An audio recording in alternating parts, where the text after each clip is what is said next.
President Biden heads to Alabama today to visit a factory producing missiles that will be sent to Ukraine. And Kelsey Kernstein is live at that factory in Alabama with more on this story. Kelsey, good morning. Good morning, Adrian. Lockheed Martin has produced 50,000 Javelin missiles in the last 2 decades.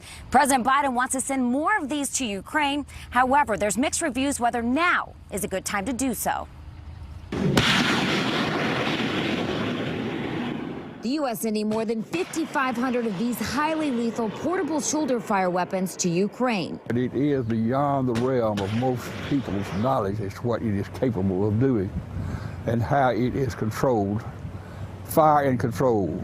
We fire the missile and we forget it, it controls itself. The missiles can take out targets up to 2.5 miles away. And this facility alone can make more than 2,000 of them each year. Each one of these weapons with a price tag north of $150,000. But military officials in Ukraine and in the United States say their effectiveness in the battlefield has been priceless in turning back Russian tanks and troops. Sometimes we will speak softly and carry a large javelin because we're sending a lot of those in as well.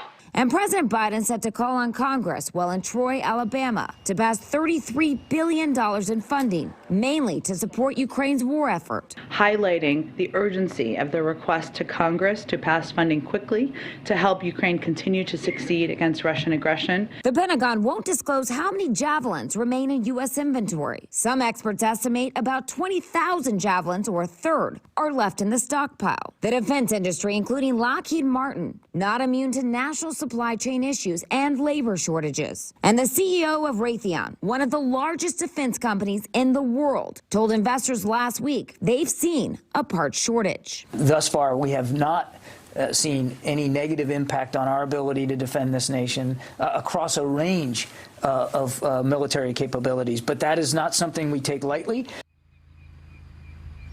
And some worry that this $33 billion package for Ukraine, that it could get stalled. That's if Democrats try to tie it to a $10 billion COVID funding package for pandemic programs. We'll see what happens there. But President Biden, he is due here at the Lockheed Martin factory right here in Troy, Alabama. He's due here around 1 o'clock, and he's due to give a speech 2 p.m. Central Time. Adrian.